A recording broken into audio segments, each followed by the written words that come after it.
So I'm going to be talking on pediatric scleroderma research, focusing on juvenile localized scleroderma. And I think the encouraging thing is that there's been a lot going on, and all these studies I'm talking about are multi-center collaborative efforts, which is what we need because, as Dr. Vasquez-Canizares said, this is a rare disease, so we really need to pull our efforts to understand things better. So there's sort of four main areas. So disease pattern, most focus on extracutaneous involvement, treatment, so methotrexate and other medications, evaluation of this disease, and barriers to care, which Christina Loki had alluded to. So what limits early recognition and treatment initiation? So extracutaneous involvement, as I've been saying, is common.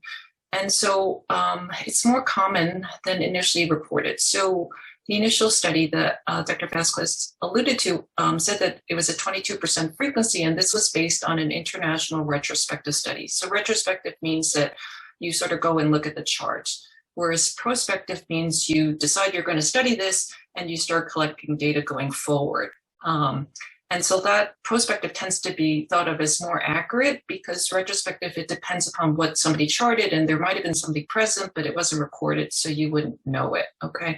Whereas prospective, we have this defined form that we are collecting going forward. So in the prospective, we found a 57% frequency in North America compared to 22% from the retrospective.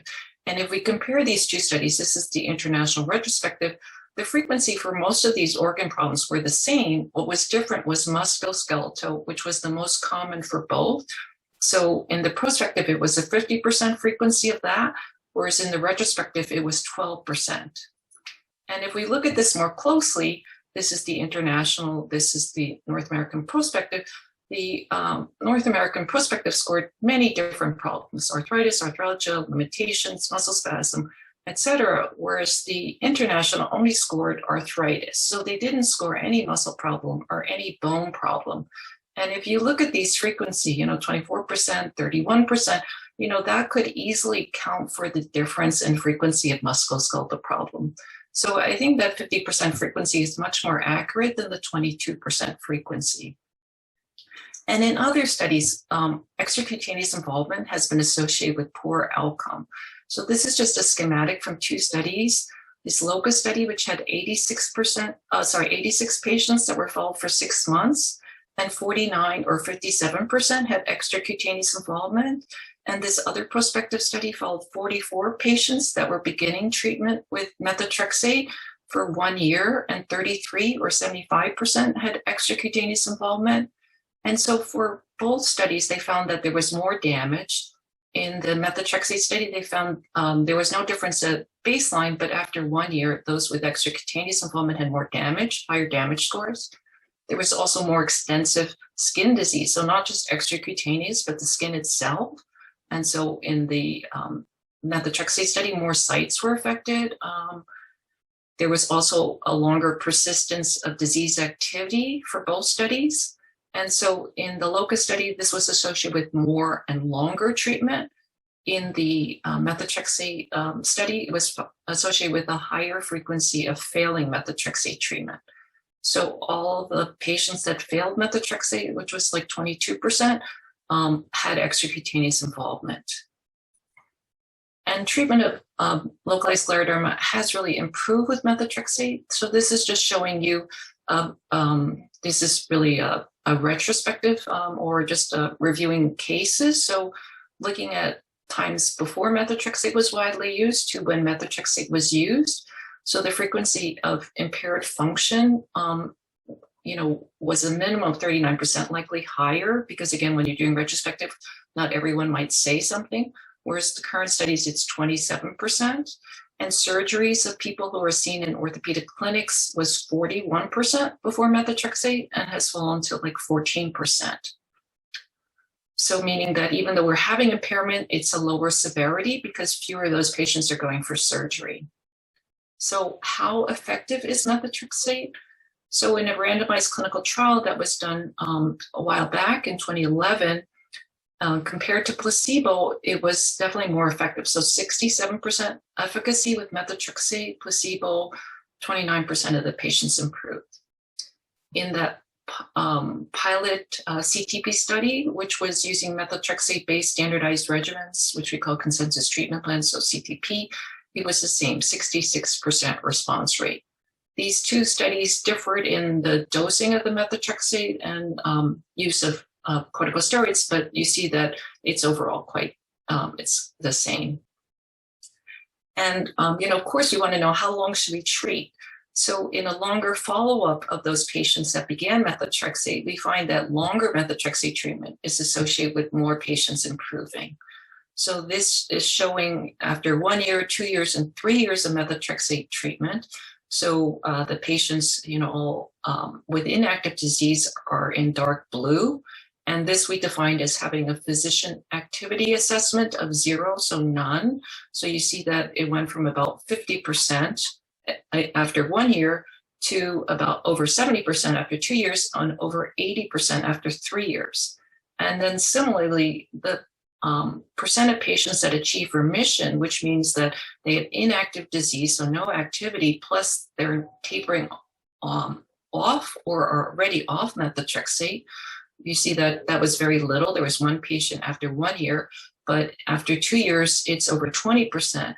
And after 3 years, it's over 60%. So with longer methotrexate treatment, we are seeing a better response. And this graph is excluding anyone who failed methotrexate, so they needed another drug than methotrexate, as well as patients that had an adverse event, so they couldn't tolerate staying on methotrexate. So then, unfortunately, about 30% of patients are intolerant or non-responders to methotrexate. So more studies are coming out about possible treatment options for them. And so, as Dr. Vasquez mentioned, mycophenolate mofetil CellCept, MMF, is commonly used. And so 3 case studies, one was just published this year, 39 patients, over 90% responded to that. So again, these are all patients that had failed methotrexate or were intolerant. About 50% were still on methotrexate. And this SCORE study that I'll be briefly mentioning later will also be looking at CellCept versus methotrexate, with Dr. Vasquez being a key leader of that study. Biologics, abatacept and tocilizumab, are used for juvenile idiopathic arthritis. And so case series of these, 26 localized scleroderma patients, pediatric, or 19 for tocilizumab. The majority also responded. Again, these are all methotrexate failures. So, this is encouraging that we are likely to have more options for those patients that don't respond. And in addition, many of these patients had improvement in their extracutaneous involvement. So not just skin, but also these more serious problems too. And so that SCORE study I mentioned is the Scleroderma Collaborative Research Grant, which was funded by the Scleroderma Foundation. And it's a collaboration with CARRA. Dr. Torek at Pittsburgh is the PI, and Ann Stevens and I are co-Is on this. And so the title is Identifying Juvenile Scleroderma Immunophenotypes. And so the idea of this is we are enrolling prospectively 50 localized and 50 systemic patients to follow for 2 years. We're going to be following them every 6 months. And for the localized, they're beginning treatment. So it's going to allow us to get more data on response to methotrexate and CellCept. And we're collecting blood for translational studies. So I think this is very exciting because we're looking for potential biomarkers. Since, as Dr. Vasquez told you, we don't have any markers for identifying, and we also have difficulty tracking these patients. So if we can find some kind of marker in the blood to help us, this would be really greatly improve care. And we're also collecting a lot of detailed clinical information. So that's going to let us learn more about disease pattern. So thanks to the Scleroderma Foundation for supporting this work. And participating sites include 18 across North America. This is showing them. And the yellow highlighted are the people that are talking at this conference, virtual conference. So we have people from 6 sites talking. So, again, a very collaborative process to help us improve care. So then switching to evaluation of patients with juvenile localized scleroderma. So I'm going to be talking about a morbidity measure, total morbidity score, which scores for skin damage and extracutaneous involvement. There's a new measure that Dr. Ingrid Gans, who's a plastic surgeon at Boston Children's, wants to develop with us in pediatric rheumatology. There's a quality of life measure, the Localized Scleroderma Quality of Life. Actually, it's instrument, not index, that I'll be talking about. And then imaging methods are also being developed. So there is a 3D natural light imaging for craniofacial assessment being done by Daniel Glazer and Catherine Torek. There's ultrasound studies, including a elastography study being led by Andrea Doria at Hospital for Sick Kids that Dr. Torek, Dr. Vasquez, and I are participating on. These I won't be talking about. So this total morbidity score was developed in the Localized Scleroderma-CARRA group, and the rationale was that skin measures don't fully assess morbidity. As I told you, there's, half the kids have extracutaneous involvement. So we really want to measure that tracks that also and scores it. And so the design of this measure is that it has 5 modules. So there's one for skin damage, but then the others are to capture that extracutaneous involvement. So we have joints and muscle, we have growth difference, we have head and neural involvement, and we have other organs. And so in that pilot CTP study, we found that about a third of the children had this extracutaneous involvement in the musculoskeletal, growth difference, and or head neural in each of these. So overall, again, over half the patients had an extracutaneous involvement. So, and then comparing the correlation between this TMS measure with the skin-only measure, we find that it has a much better correlation with physician global of damage. So it's better capturing what we think of as damage. So if we look here at baseline, the correlation with physician global of damage is 0.78 versus 0.63. And at 12 months, it's still higher, 0.76 versus 0.71. So we think that this measure is going to help us better assess patients. And then this Localized Scleroderma Quality of Life instrument, LOSCI, this was developed by Christina Ziegler, Kaveh Arlan, and Cassie Torek. And it's a patient-reported outcome measure for children and adolescents 8 to 20 years old. So it's going to capture localized scleroderma specific domains not captured by generic tools. And it was developed through patient focus groups. Through these focus groups, it was found that there was 3 main components that should be captured. So pain and physical functioning, body image and social support, and medication side effects. And the initial evaluation showed this to be valid and reliable. And then very excitingly is that there is now an international effort to develop these 2 measures, the TMS and the LOSCI. And so pediatric rheumatologists from 31 countries are participating in this process with funding from European as well as CARRA organizations, with Claire Payne-Hannah Lithgow leading the European and international effort, and Christy Ziegler, the PI of the CARRA grant, with Dr. Arlan, Torek, myself, also co-Is here. And so this effort is focused on refining weighting for 2 of those 5 scoring modules for the total morbidity score. So we spent a lot of time for that morbidity score to try to come up with a weighted measure, but we sort of lost steam on the last 2 modules, so that could be improved by working with other localized scleroderma experts. And then that LOSCI, it's going to be cross-validated in multiple language, so it's going to be forward and backwards translated, and there's going to be cognitive testing in the target populations. And then there'll be international evaluation of these outcomes, with other patient-reported outcomes, with the idea that 100 patients from Printo press sites are going to be prospectively enrolled, and we'll combine that data with patients from the SCORE study so that we can have this international data set that we can evaluate for country-specific as overall analysis. And this is just showing some of the collaborators that will be participating. So this is Claire Payne, who is leading the European effort. About 1 to 2 more minutes, please. Okay, thank you. And so then the craniofacial measure, it's just starting up, and this is to try to come up with a grading system because there's a lot of structures in the face, and so it's really hard to know how to assess it. So this is being led by Dr. Gans. To help with assessing the reliability, we are trying to have a scoring atlas, so would appreciate the help from any families, if they're willing to share photos of their child for this atlas. And so for more information, you could email Dr. Gantz. And we realize this is quite sensitive, so it might be patients when your child was younger or pre-treatment or just part of the face that could help. And so then barriers to care, this is Dr. Stubbs is going to talk about this shortly. And so the idea is that diagnosis is commonly delayed for this disease, so median is a year, but a third of the children could take 5 or more years, which means treatment is not going to be initiated soon. And the delayed treatment initiation has been found to be associated with poor response. So we're trying to identify the barriers so we can overcome them and improve outcome. And so as Christina Loki had said, this started as, this joint effort between her and myself after a CARRA meeting. And then we've been expanding it into the CARRA Localized Scleroderma work group, where we have more parents and physicians, and Leanna Stubbs is leading this effort. So very exciting.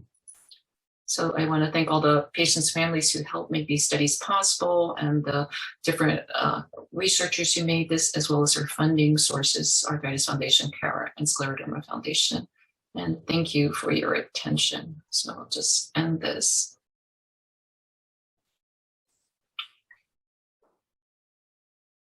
Thank you very much, Dr. Li. Just jumping back to the last question we had from the last session. Okay. What is your recommendation for frequency of follow-up with an eye specialist? Yeah, so that's sort of controversial. I think if you have craniofacial involvement, it should be annually. If they find anything, then it needs to be more frequent, and that'll be sort of set by what the problem is and what the eye doctor says. For somebody that has uveitis, it could initially be every month, to then every 3 months, to then every 6 months. So that sort of has to be individualized, but at least annually, and all of the patients should get at least a baseline screen. Thank you. There was another question about medication failure, but I think that was answered in the chat. If not, feel free to jump in.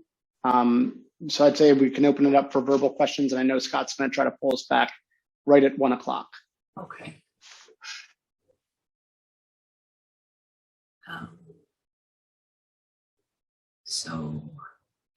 I guess I have a question, Dr. Li. Can you talk a little bit about, I guess, the degree of tolerance or intolerance to methotrexate? My son will take it. We've had a lot of ups and downs of how well he tolerates it. And I don't know where, to draw the line on maybe trying something else.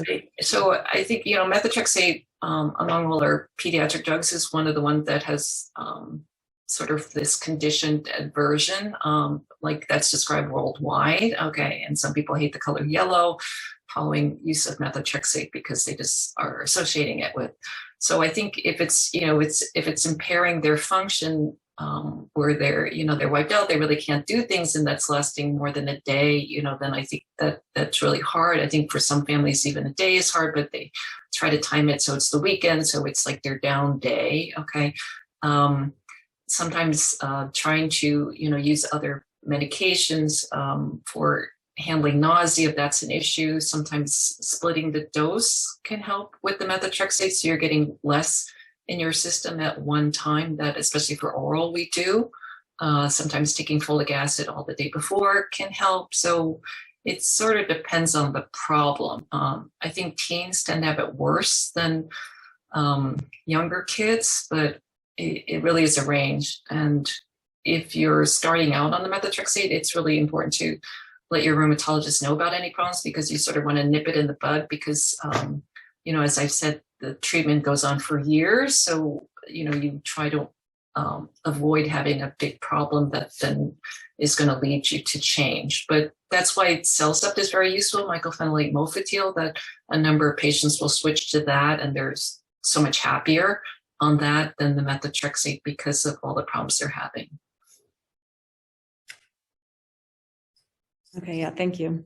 Yeah, the problem's really, it was fine at first. We're in our 3rd year, but it's grown over time. Yeah, it tends to grow. What problems does your does your son have? I mean, well, he vomits even before having it. Yeah. We've gone before, we've gone between the injectables, and then we were on the oral medications, seemed fine for a while, but then he grew a serious intolerance to that as well. And obviously, Yeah. if he's taking it orally and then he throws up, and I don't even know what he's ingested. That's you it. know. Yeah. So we've gone back and forth. Yeah, it's really hard, and you know, the injectable form can actually be swallowed, so I don't know if that's any better, that you could try to hide that in something that, you know, it's very little volume of the liquid, that you might be able to hide it in something, but you know, then the kids develop an aversion to that food, so it's sort of very challenging. Sometimes just like, you know, backing off on the dose and then sort of trying to work back up can help. But sometimes you just have to switch the medicine. Sorry.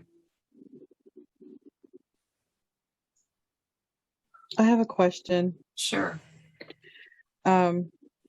I'm wondering, as far as representation in Washington, I know, well, for lack of a better word, do these organizations related to these diseases, this set, have lobbyists? I guess is the word I was in. Like, I guess for like, you know, in my situation, my options are so limited in my town that we always have to, you have to travel. A lot of these people, like in the FB groups and all that, they all have to travel so far just to specific doctors or this or that I just wish there was just, I guess, more options. And I'm just wondering, you know, what do these organizations lobby for or advocate in Washington?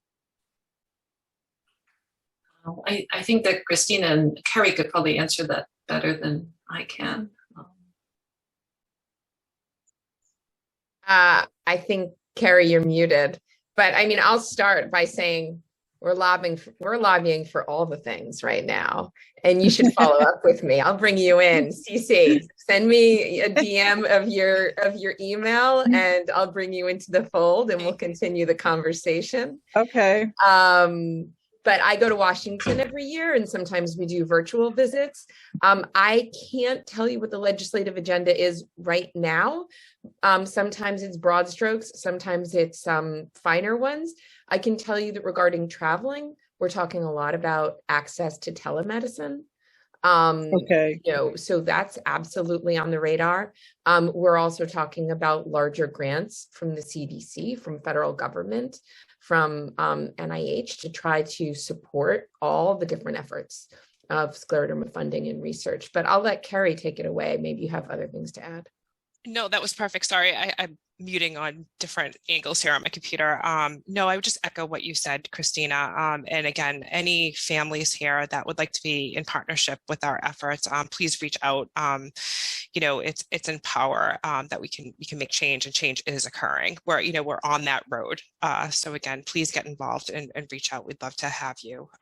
Okay, thank you. We actually need you involved. Yeah. And in the past 5 years, which is what I tried to allude to in the early on, there has been such tremendous growth. It has been exponential in the support of our juvenile community, in our visibility, in our research, just absolutely across the board.